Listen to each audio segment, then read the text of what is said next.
Hi, my name is Patty Cook, and I've been invited to be a part of the Community Hearts program. I'm thrilled to be a part of it. And one of the criteria, of course, it's about hearts, so that you can reach out to the community. No one feels so alone during this difficult time, this crazy phase that we're in right now. Um, and I think it's important that we reach out and we just let each other know that we're not alone. And love is the answer, obviously, um, for many, many things. And scripture tells us it's in the Bible all throughout, from the beginning to the end. Love is one of the continuing threads throughout. There's no greater power. So I got thinking, okay, I'm a mixed media artist. I've had a long career in the engineering design field, but now I'm on my own. And even though the arts have been a big part of my life, most of my life, I'm now able to do it full time. And I do have a little studio where I create and I teach classes. However, I wanted to kind of take this a little differently because this is for people at home. Well, you're not going to have all the fancy stuff that I have at my studio, so I thought I would take it home too. Most of my videoing is done at home anyway because the computer I have at the studio is very outdated. So I'm doing this at home in a spare room on a computer desk with my monitor and everything else set up here so that I can get proper lighting. And I got thinking about it and I thought, what do we have at home where we can create or play with art? So art isn't really about having all the best equipment, all the best art supplies or anything else. We create art from the heart, but with anything, we can create art with a, pair of scissors. We can create art with just a pencil. There's so many different things that we can use in our household too to help us create art. Now, as a mixed media artist, that means I do use a lot of different medium to express myself in, and depending on what that is. So I'm going to take that same approach today. And I'm going to offer you several different ways that you could do this. So rather than do a painting, watercolor is my love, but I'm going to just chatter all through this. And I'm going to give you 5, and I'm going to do some quick demos and 5 different options of where you can create your own heart card. Okay, so I'm going to swing my phone down onto the desk here and we're going to get going. So some of the things that you'll need, let's go look.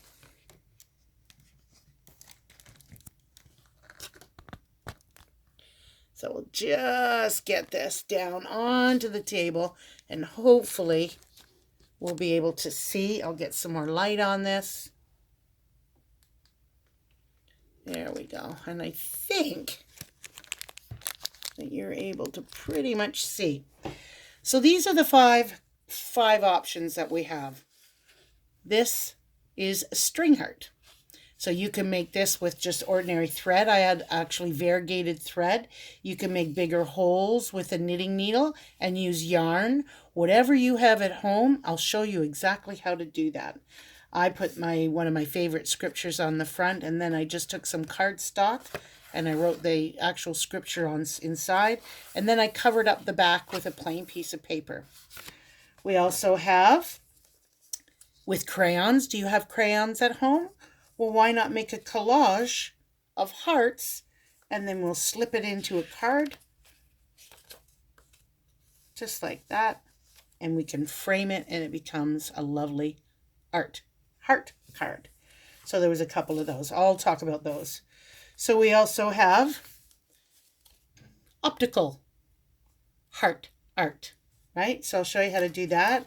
This one here was done with markers, but the example I'm going to use is just pencil and black pen, so it stands out a little more. The next star, this one here it was a fun one. This is actually a weaved heart, and what I used is newspaper. And then I made that also in the same frame and I used watercolor. So whatever you have at home, you could use acrylic paints, you could use markers, you could use crayons, you can use whatever you've got, and create this.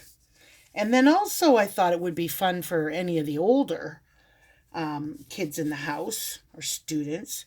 Maybe you can make your own monoprint and make your own kind of one of a kind heart card on this. And I will show you how to do that as well. So the first one we'll do is, let's start with this one because it's right there.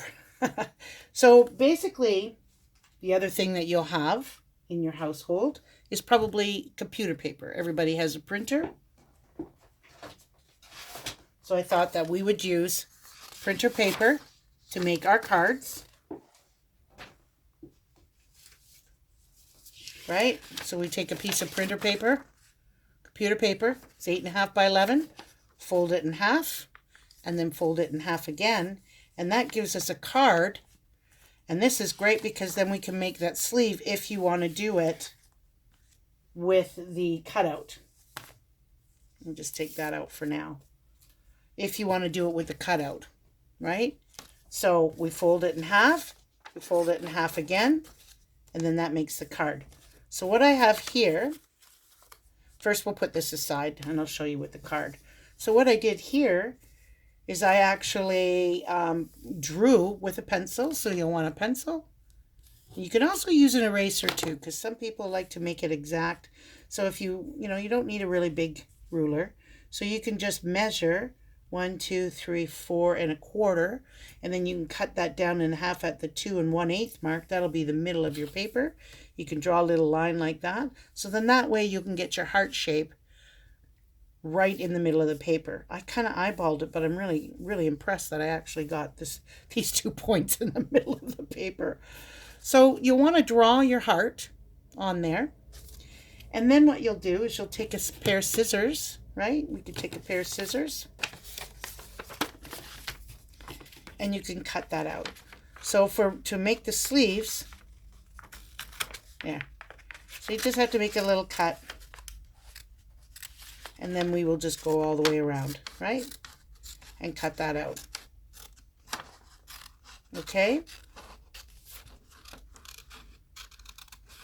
So if you have cardstock at home, what's cardstock? That's a heavier weighted paper. You don't need to go into this whole 4 square. But what's really nice about this is for the window cards, you have a piece of paper already. I'll show you, once I cut this out. And then we'll come right up here. And there we have it. We discard that. So once we have this sleeve, this back paper here will hide. And you don't have to worry about covering that up. And there you've got your card, right? And what's really nice is we will glue that shut so that holds that artwork in there, that finished artwork. And then you've got an open card here. You can write whatever you like in there. Okay, so we're good with that. And what you could also do, I left some space on top so that way I could write something on there. You could use a calligraphy pencil or markers or whatever you like. And the other thing is what I did on these too is I went around it in black so that when I put my artwork in, it really stood out. You don't have to. It looks just as good without it. I'll show you right here. So you can see with this one here, I slipped it in here, and then I took what I have. You can use a gel pen. This is a white one, or you could even use paint, and I just did a nice little white circle inside and then wrote one of my favorite scriptures on there as well. But if you have one of these gel pens, by all means, you can do that. So you could do it with that way, or you could do it. This one's not going to probably fit as nice in there because I traced I traced this here with this outline, but that's okay. You could do the same with this. So if you don't want to use, right, if you don't want to use a black outline, you don't have to. Okay, so that's that. That's if you're going to use a sleeve. So because I pulled this out right now, why don't we just go ahead with this? We can do that other one later. We've got 5 to choose from. Okay. So these two are probably the little bit more, I would say probably the older children, but the younger children by far can color these. So there's different ways that you could even do this. Let's put that aside. So what I have is just get some, we've all got some newspaper or flyers laying around the house. And so what you can do is you can get two pieces. Where did they go now? I had them here somewhere. I think I covered over them. There I did, right here. So I had a little booklet flyer. And what I did is I cut, so you want to have two the same size, right? Two exactly the same size. And we're going to weave the paper. So you take both of these and you just color them whatever way you want. What I'm going to do just to make this really quick is I'm going to do one. I've got watercolor pencil crayons. It doesn't matter what you use. I'm just going to use this because it's quicker, and I'm just going to make some, you know, I can even just color it on like a crayon first. What we want to do is just cover it up, right? You can make all kinds of marks on here. And I'm just going to do this real quick. Actually, that's a nice little shape there. We can make some circles, right? Let's get some blue.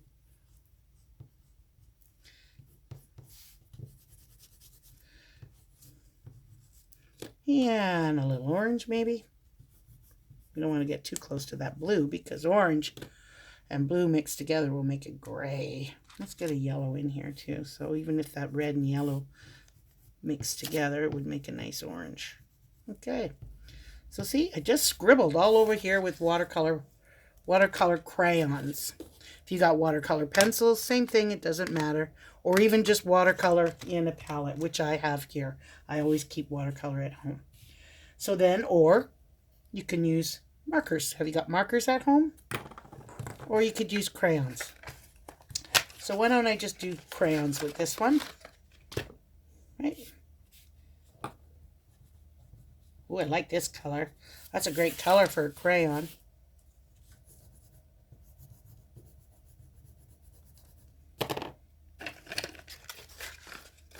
Get out a few of those. And you know what? You don't have to go with a gazillion colors. You can just choose some basic colors. You know, crayon actually even acts as a resist with watercolor. Do you know that? It's like a wax base. So I'll even put some watercolor on here or a crayon on here. And when I go over it with water, it won't bother that at all. That'll stay the same. So I got some more red here. You know, it's just about making marks because believe it or not, this is going to change. And all these patterns and everything you're going to make going to disappear and make new patterns. See that? So I'm just scribbling away, right? Let's just cover this up with gorgeous, yummy colors. This is a great green. This is a beautiful spring green, isn't it? And this actually says it's orange, but it's actually an orangey red. Why don't we actually come in with an orange crayon, eh? So you can cover that all up.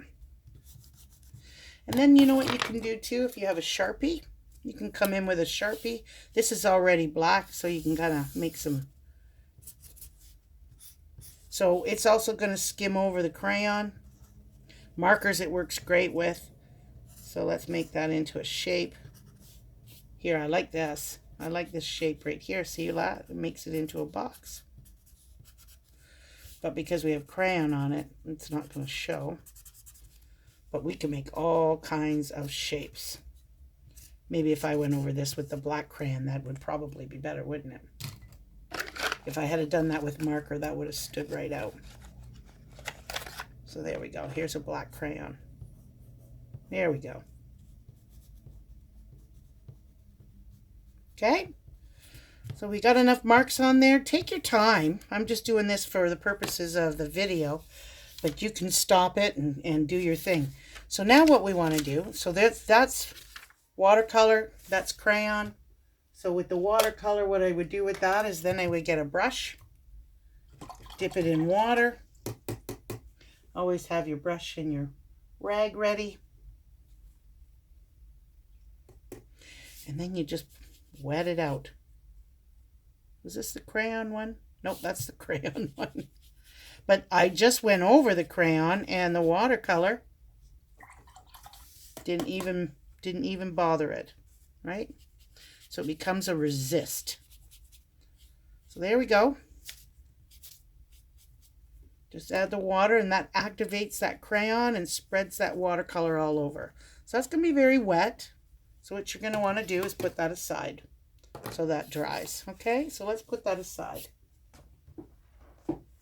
Now I already have a couple of them made up. Let's get the crayons out of the way too.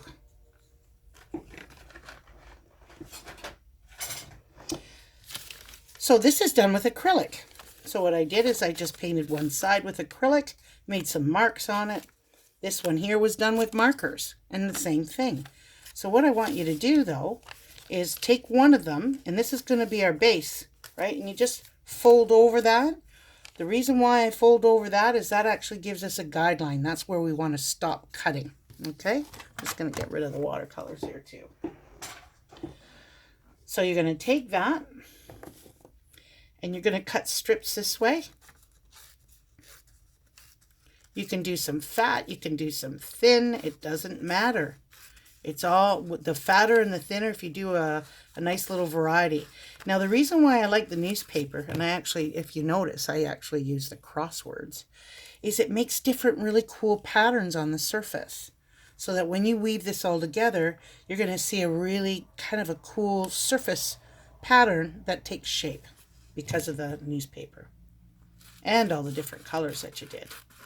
Right? So depending on how crazy you want to get with it, you can go crazy, crazy, crazy. So here we go. I'm going to go all the way down. I could have done this one too. It doesn't matter, but we just want to do one where we don't cut it all the way through.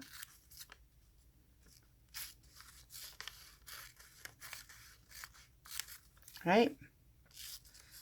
I'll do this one. Hey, that one actually gave me a line I could follow. And then here we are here. We'll cut right through these designs here. And you know what? That's a pretty fat one. I think I'm going to go right in the middle of that. So I got a lot of these. Okay, so here you go. We got like what we got a real, almost like a headdress, hey? Anyway, let's put it down here like this. Now, I'm going to suggest that you take a little piece of tape, and this will help hold it into place while you're doing the weaving so that it doesn't go all crazy, right? You see that okay? We got all our little flips. Then we're going to take this, because our weave is going to go in and out, in and out. We don't want to cut this way because then we'll run out, right? And they'll be so short. So we want to make the strips as long as this is wide. So this is the way we're going to do it. So we're going to cut the long way on this. We cut the short way on this, but we're going to cut the long way on this one. Right? Now you may not use all of them. That's okay too.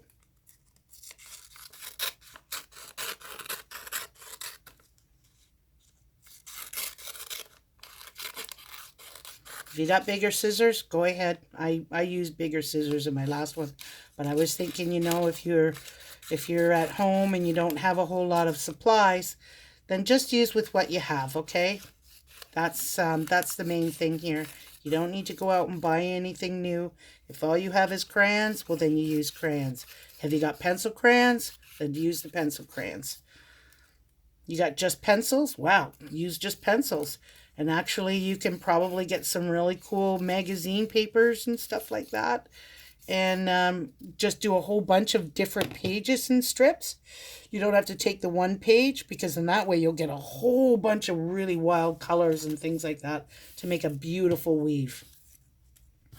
Right? So you would use multiple different papers and cut them all up the same length.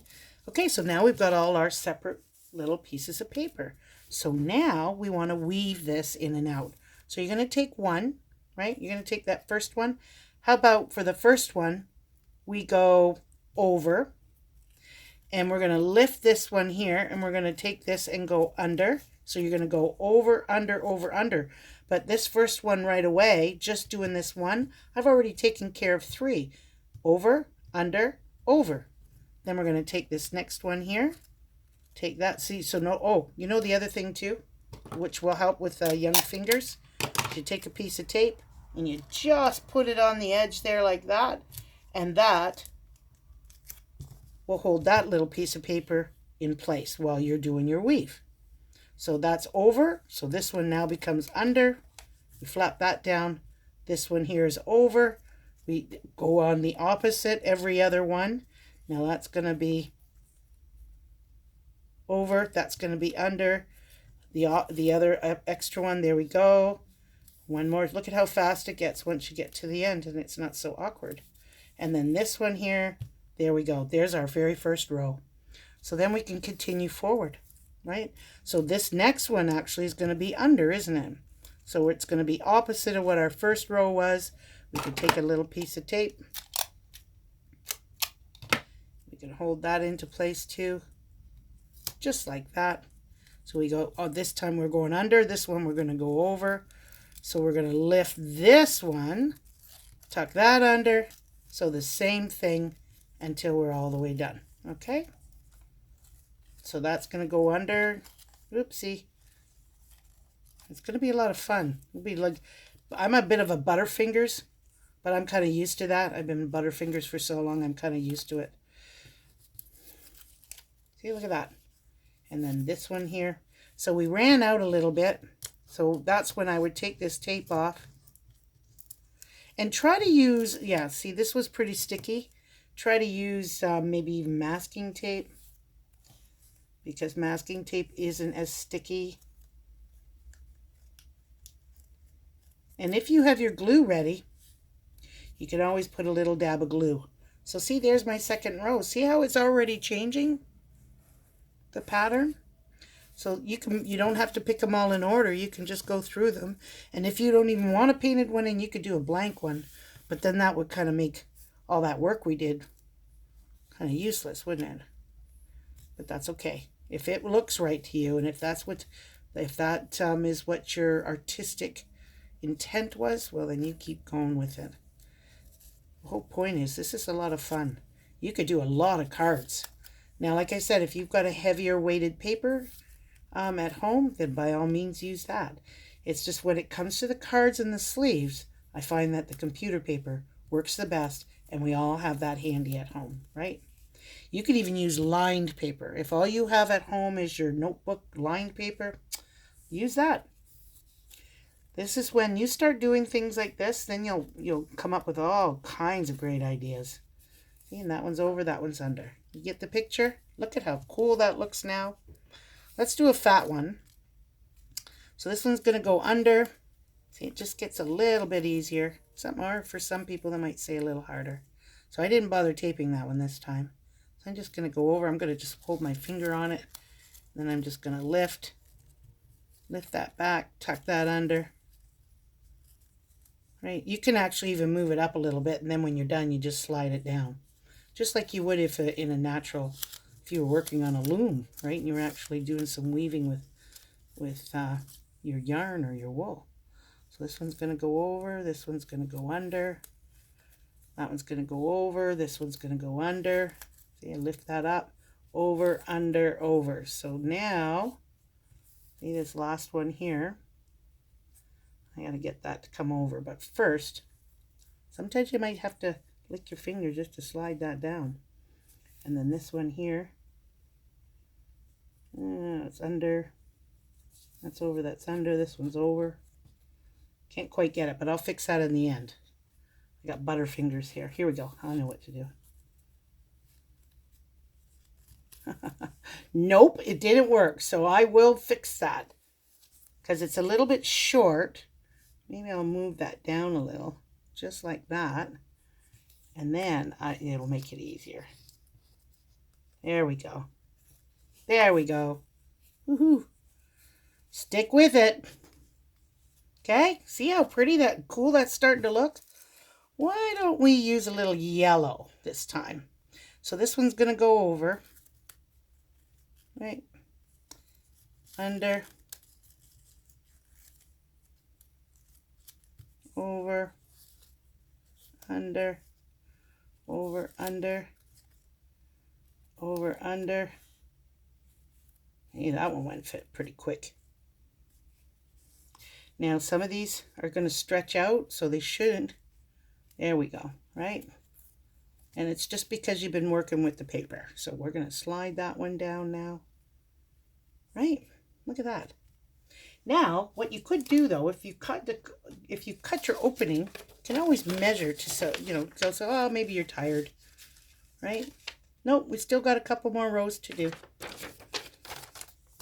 So we might as well finish them. But look, we've got 4 pieces left. And I think what I'd like to use on this one is this one here, because it's got some nice bold dark lines on it. So let's do that. Okay, so let's do that very quickly.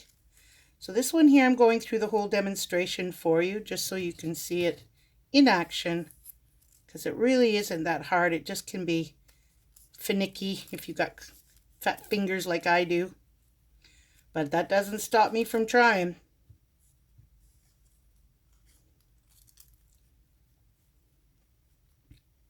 These are my fingers. I've done lots of stuff with these fingers over the years. Lots of artwork. Just keep going. Hey, nothing better. Isn't that fun? Okay, now let's do one final piece. See, I've got how many pieces I got left over? Because that's just the way it works. It's kind of like magic. So this one is a skinnier one. Do we want, no, I want color. I want to have that be colorful. So it's going to be a little tricky.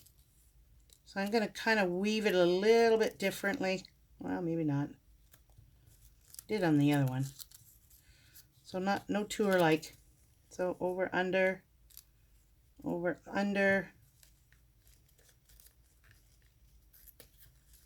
right? Now, if you got some tacky glue at home too, you want some tacky glue or Elmer's, doesn't matter. Elmer's is good. Elmer's actually is really good glue. So when you get to the very last row, this is where it's going to get a little finicky with your fingers, and you might need Mom and Dad's help for this one. Or an extra finger. If you got better fingers than I do, you'll probably be a whiz at this. Okay, so the over, under. And this one here, what happened here? So that one's over, under, and this one's over. This one's snuck out. Wait, what happened here? This one was supposed to be under. I got one that snuck out, guys. It escaped. Okay, here we go. So that's going to be tricky getting that right down to the end here. And I think what's going to happen is, so you might have to tape that in place on your end, or maybe you should just do them fatter. Maybe I made that too hard by doing skinny ones on the ends, right? Okay, over, under,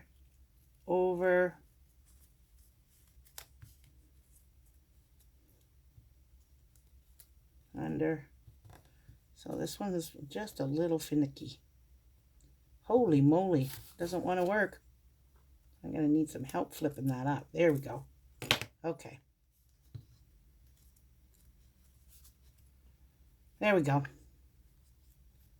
So what I'm going to do now, I am going to put a piece of tape on the top here, just like that. It's okay. It'll probably be hidden by the card part. This is just so it doesn't fall apart when I go to. So you can use the tape or you can use the glue, right? So I do have a little piece of tape on the bottom here. So we'll peel that back. And this part here, we can pull that up. You know, you can use, I do also have masking tape. So this isn't really tacky. It's not as sticky as this. So this would work just fine too. And I'm just going to lift that up, and then I'm just going to fold it under. So see the back side? But look at the front. Isn't that fun? So now you can slide this in and figure out which side you want to be in there. So of course it's going to come and be a little bit bigger. Well, what do you think? Yeah. So what we would do is we would trim that off. I think I like it just the way it is. So I'm going to trim the bottom part so that that fits nice and snug inside. You know what? I'm going to use the big ones. I'm going to cheat and use the big ones today just so that we can get this in there. There we go. And we probably, right? A little bit off each end. Slide that in. There we go. Okay, so you know what I'm going to do is I'm going to take some glue. Gotta open it up first. Take some tacky glue. Just tack that down closed.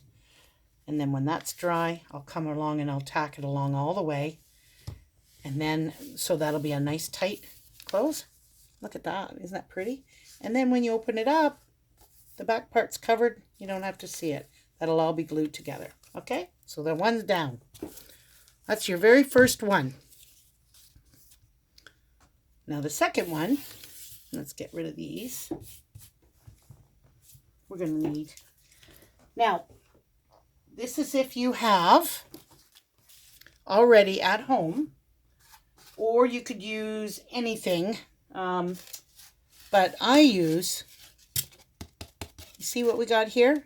It's the styrofoam that you use, that you see or you get when you purchase your meat products.